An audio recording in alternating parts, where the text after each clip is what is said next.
কিভাবে একজন পবিত্র ও সুন্দর নারীকে বিবাহ করা যায়।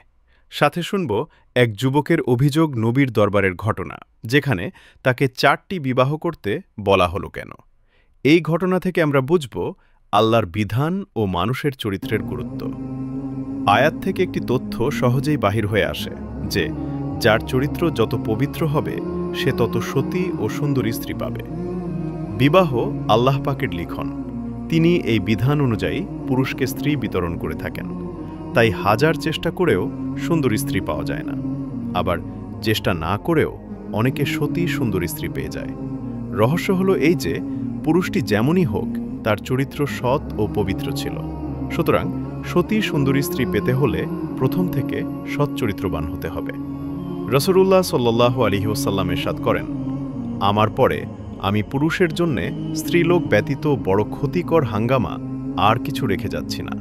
তবে হ্যাঁ, যখন কোনো ব্যক্তি জিনা থেকে বাঁচা এবং অধিক সন্তান উৎপাদনের নিয়তে বিবাহ করবে, তখন সেটা অবশ্যই তার নেক আমল হিসাবে গণ্য হবে। এরূপ বিবাহে শরীয়ত উৎসাহিত করে থাকে। অনেক হাদিস রয়েছে, সেখানে বিবাহ করতে হুকুম করা হয়েছে। শুধু তাই নয়, বরং অধিক সংখ্যক বিবাহ করার ফজিলত বর্ণনা করা হয়েছে। একথাও বলা হয়েছে যে এই উম্মতের মধ্যে সেই অধিক মর্যাদাবান যে অধিক সংখ্যক স্ত্রীর অধিকারী। আজ আমি তোমাদের সামনে একটি অত্যন্ত শিক্ষামূলক ঘটনা তুলে ধরব, যা আমাদের শেখায় রিজিক কেবল টাকা নয়। রিজিক হলো ঘর, পরিবার, শান্তি, সম্মান এবং আল্লাহর বরকত। ঘটনাটি ঘটেছিল প্রিয় নবী রাসূলুল্লাহ সাল্লাল্লাহু আলাইহি ওয়াসাল্লামের যুগে।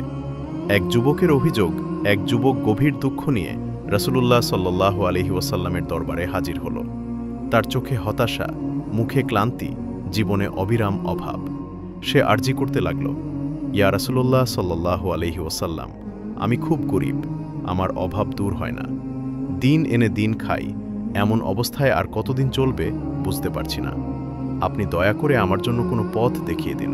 রাসূলুল্লাহ সাল্লাল্লাহু আলাইহি ওয়াসাল্লাম তাকে জিজ্ঞাসা করলেন, তুমি কি বিয়ে করেছ? যুবক বলল, জি না, আমি বিয়ে করিনি। নবীজি বললেন, যাও তুমি বিয়ে করে নাও। যুবক ফিরে গেল এবং বিয়ে করল। প্রথম বিয়ের পরও অভিযোগ কিছুদিন পর সে আবার হাজির।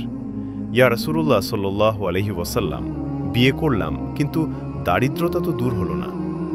রাসূলুল্লাহ সাল্লাল্লাহু আলাইহি ওয়াসাল্লাম বললেন, যাও তুমি আরেকটি বিয়ে কর। যুবক দ্বিতীয় বিয়েও করল। দ্বিতীয় বিয়ের পরও দারিদ্রতা রইল।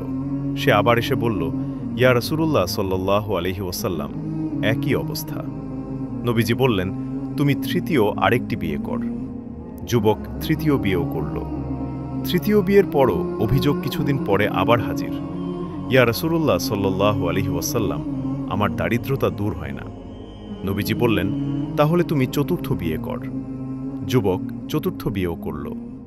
এবার চূড়ান্ত অভিযোগ অবশেষে যুবক আবার নবীজির দরবারে এসে বলল, ইয়া রাসূলুল্লাহ সাল্লাল্লাহু আলাইহি ওয়াসাল্লাম, 4টি বিয়ে করলাম, তবুও আমার অভাব দূর হলো না।